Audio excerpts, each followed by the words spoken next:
conference. And it's all, so future is anything but a linear projection of the present. If there is anything we know in this room, is that what is absolutely, what you can be certain about is discontinuity. So preparing for that discontinuity, I believe, is where I would try to leave Pakistan in 2047. And what kind of discontinuities can come about? There's so many of them, some of them have been mentioned. But I think the contours of the future would be defined by 4 key things that are happening right now. I think the future would be defined by nanotechnology.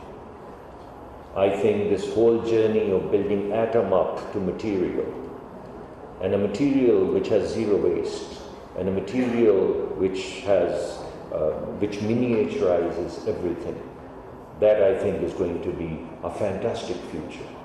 And I'm talking about 2047, I'm not going farther down. These are the things that are actually going to happen because you've already begun to see 3D printing. There's no rocket science there. I think the future is also going to be defined by biotechnology. I think at some point in time, as I always say, jokingly perhaps, that death would be looked upon as an illness. Because we've decoded the genome, we know what this is all about. We're already creating organs in our petri dishes. If we're already creating organs in the petri dishes, how long would it take for us to erect these organs again? We're already taking undifferentiated cells and we are programming them to become the liver and the heart and this and that. We haven't gotten into the complexity of brain, but all of these things are happening. The little tapeworm is already living 7 times its natural age in the lab. So why would your children not live for 200 or 300 years? It's beyond me. The rate at which technology commercializes, the rate at which technology has commercialized, I ponder, I ask myself, why would it not happen? It won't happen to me, it probably wouldn't happen to you or some of you. But why won't it happen to your grandchildren? I mean, things that you're doing now, you weren't 10, 20 years ago, you weren't expressing monoclonal antibodies in crops. Now you are. In mice, ovary lines, now you are. So if you're expressing human proteins, if you're expressing human organs in labs and various systems, what is going to stop you? And are you prepared for that? I mean, right now, when people are already kind of in the Western world, they have designer babies, you can program to have a certain color of eyes and so on and so forth. So this entire, the pictures that you see on television and movies, the pictures about these robots taking over the world, that's not going to happen. Sorry, I mean, I have to break your heart. It's you who's going to take over the world. Once you're programmed, how are you going to tell?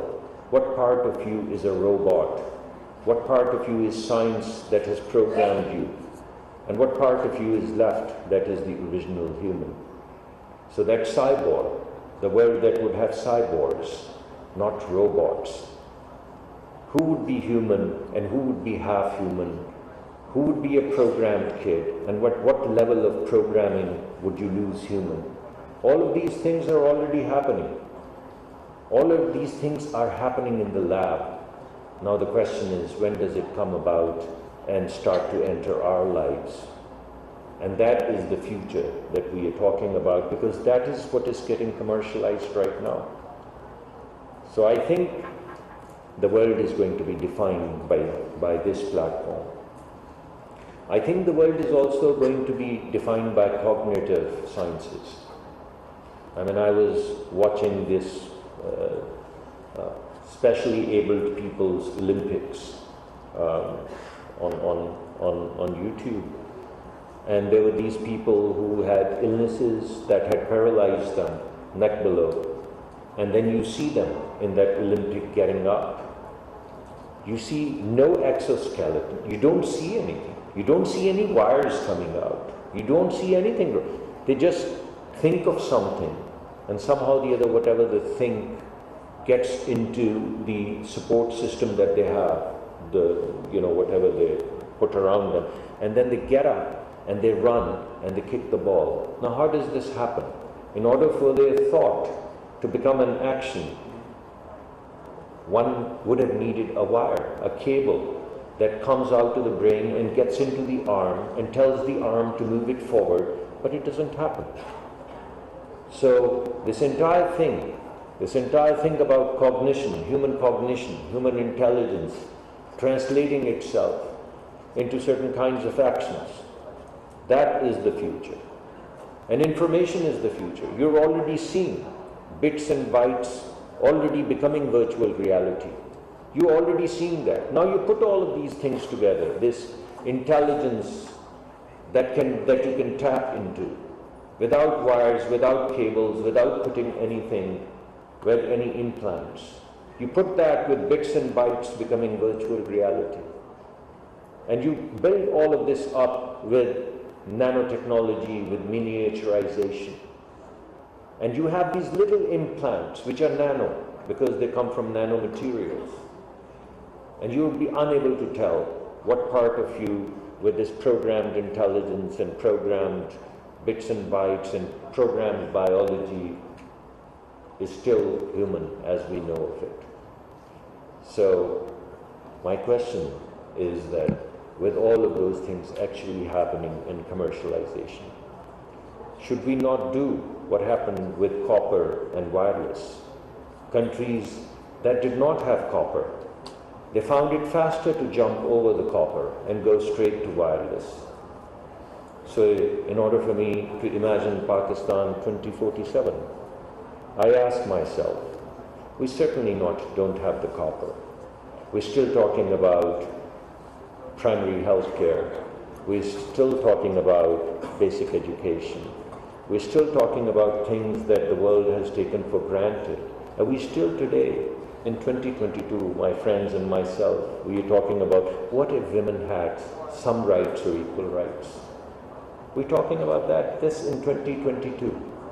We're talking about having decent education for children in 2022, and primary health care, and infant mortality, and child mortality, and all of those things. That's what we're talking about now. That's the cost that we don't have. And the world that I've laid out in front of you is that world that we can jump to. The question is, do we have the willingness, do we have the political will, and do we have the faith and belief that yes, we can? Because if we do, then we have to ask ourselves, what would it take, rather than what can we do? I mean, I think the bunch of things are going to come about, some of which have been mentioned. On top of these trends that I'm talking about, these basic building blocks, or competence blocks, or sciences, or platforms, or whatever you want to call it, I think the world of energy is going to change.